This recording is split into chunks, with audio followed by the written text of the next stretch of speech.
ಶೋಭಾ ಕರಂದ್ಲಾಜೆ ಸೇರಿದಂತೆ ಎಲ್ಲ 16 ಹಾಲಿ ಸಂಸದರಿಗೂ ಕೂಡ ಟಿಕೆಟ್ ಸಿಗುತ್ತೆ ಅನ್ನುವಂತಹ ಮಾತನ್ನ ಬಿಜೆಪಿಯ ರಾಜ್ಯಾಧ್ಯಕ್ಷರಾಗಿರುವಂತಹ ಬಿಎಸ್ ಯಡಿಯೂರಪ್ಪ ಹೇಳಿದ್ದಾರೆ.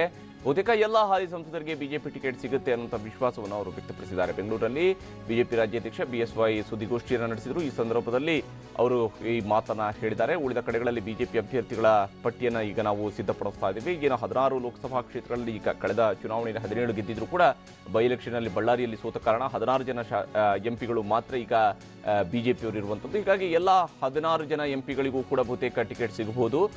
ಉಳಿದ ಕ್ಷೇತ್ರಗಳೇನಿದ್ದಾವೆ ಕರ್ನಾಟಕದಲ್ಲಿರುವಂಥದ್ದು ಉಳಿದ 12 ಲೋಕಸಭಾ ಕ್ಷೇತ್ರಗಳೇನಿದ್ದಾವೆ ಆ ಲೋಕಸಭಾ ಕ್ಷೇತ್ರಗಳಿಗೆ ಸಂಬಂಧಪಟ್ಟಂತೆ ಅಭ್ಯರ್ಥಿಗಳ ಆಯ್ಕೆ ವಿಚಾರವನ್ನು ನಾವು ಮಾಡ್ತಾ ಇದ್ದೀವಿ ಅನ್ನೋಂಥದ್ದನ್ನು. ಮತ್ತೇನು ಸುಮಲತಾ ಅವರು ಬಿಜೆಪಿಗೆ ಬರುವ ಬಗ್ಗೆ ಎಲ್ಲವನ್ನು ಕೂಡ ಈಗಲೇ ಹೇಳೋದಕ್ಕೆ ಸಾಧ್ಯ ಆಗೋದಿಲ್ಲ ಅನ್ನುವಂಥ ಮಾತನ್ನು ಕೂಡ ಸುದ್ದಿಗೋಷ್ಠಿಯಲ್ಲಿ ಇದೇ ಸಂದರ್ಭದಲ್ಲಿ ಯಡಿಯೂರಪ್ಪ ಅವರು ಕೇಳಿದ್ದಾರೆ. ಶಾಸಕ ಉಮೇಶ್ ಜಾಧವ್ ರೀತಿಯಲ್ಲಿ ಪಕ್ಷಕ್ಕೆ ಬರುವವರು ಇದಾರಾ ಅನ್ನುವಂತಹ ಪ್ರಶ್ನೆಯನ್ನು ಕೇಳಿದಾಗ ಇನ್ನೂ 2-3 ದಿನಗಳಲ್ಲಿ ನೀವು ಕಾದು ನೋಡಿ ನಿಮಗೆ ಗೊತ್ತಾಗುತ್ತೆ ಅನ್ನುವಂತಹ ಮಾರ್ಮಿಕ ಉತ್ತರವನ್ನು ಯಡಿಯೂರಪ್ಪ ಅವರು ನೀಡಿದ್ದಾರೆ.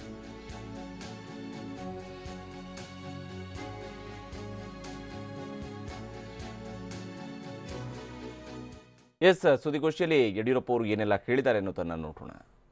16 ಜನ ಸಿಟ್ಟಿಂಗ್ ಎಂಪಿಸ್ ಎಲ್ಲರೂ ಮುಂದುವರಿತಾರೆ. ಚರ್ಚೆ ನಡೀತಾ ಇದೆ.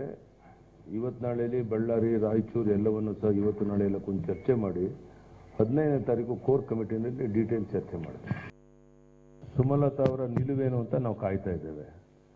ನಾಳೆ ನಾಡದಲ್ಲಿ ಅವ್ರ ನಿಲುವನ್ನು ನೋಡಿಕೊಂಡು ನಾವೇನು ಮಾಡಬೇಕು ಅನ್ನೋದು ರಾಷ್ಟ್ರೀಯ ಪಕ್ಷವಾಗಿ ಕೇಂದ್ರದವ್ರ ಜೊತೆ ಸಮಾಲೋಚನೆ ಮಾಡಿ ಒಂದು ತೀರ್ಮಾನವನ್ನು ತಗೊಳ್ತೇವೆ.